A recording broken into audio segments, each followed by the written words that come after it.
Hello, Kevin DeMackey here, and today we're going to talk about what great landscape assessments have in common.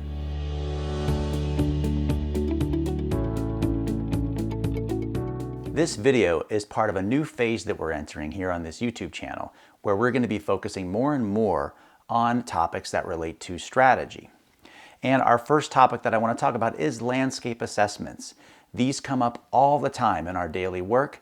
We're asked to do them for a number of different reasons. And so I figured I'd start providing some tips, as I often get asked, as to how to do great landscape assessments. What should you be looking at? All those kinds of things. So what we're going to start with today, though, are the common things that great landscape assessments have in common. When we're writing landscape assessments, often they can be very cluttered. There's a lot of information to go through. A lot of information gets collected and looked at and analyzed, and all of that information can create clutter. It also makes our landscape assessments potentially very lengthy if we don't do them right. And so we need to be very careful about how much information we're including. A lot of times when we're presenting information, we create ambiguity because the more information we present, the less clarity there is as to what's important. And last but not least, a lot of times landscape assessments can seem very open-ended. And if we don't provide clear direction as to what to do next, that's not a good thing. So these are common issues we want to try to avoid when writing a great landscape assessment. Now, one thing to keep in mind is that when we write a landscape assessment, we're usually doing it for a specific reason.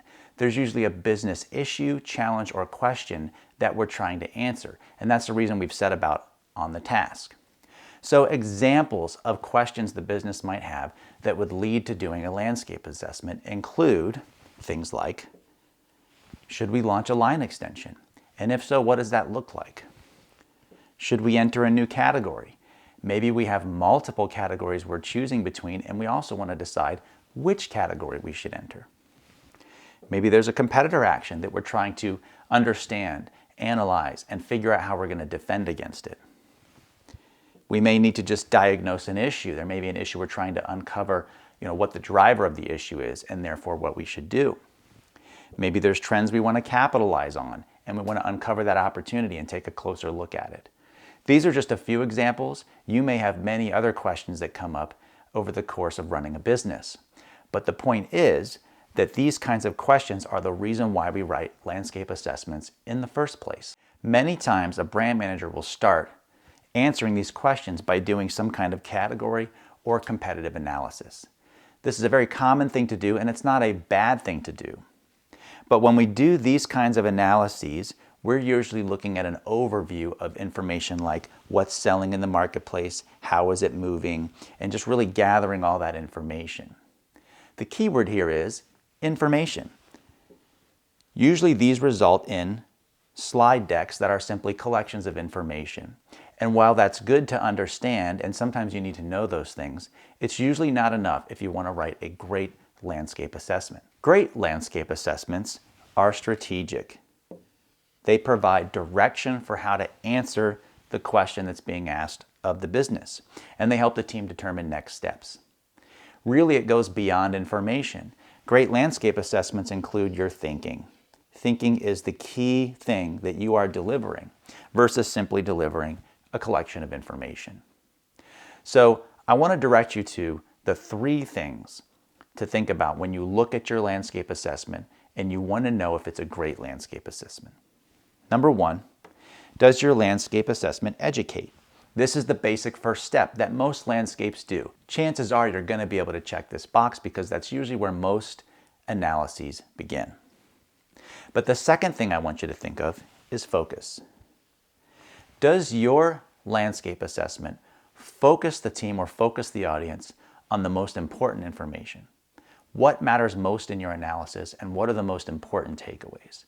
You need to bring that kind of focus and answer those questions and not just simply present a bunch of information.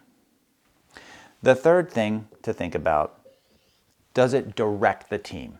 Does it direct specific action that should be done next? You don't have to solve every single question that's out there, and you may not know the exact final answer to the question that you started with, but your landscape assessment should at least end and point to the specific thing that the team should do next. What's the most immediate next step that advances the project forward? So those are 3 things that you want to walk through in your head, 3 check boxes that you want to make sure you can check. Does your landscape assessment do these 3 things? Does it educate? Does it drill in and focus on those key issues and areas? And then does it direct the team as to what should be done immediately next to advance the project? If you use these tips as a lens for evaluating your own landscape, chances are you're going to find improvements that help make your next landscape assessment stronger before you present it to an audience. If you found these tips useful, go ahead and hit the like button. If you'd like more tips like this in the future, go ahead and hit the subscribe button. Ring the bell if you'd like notifications as to when a new video is posted. And go ahead and check out the link in the description below if you'd like more tips, tools, or training for you and your team as it relates to strategy, innovation, and brand management. Thanks, and we'll see you next time.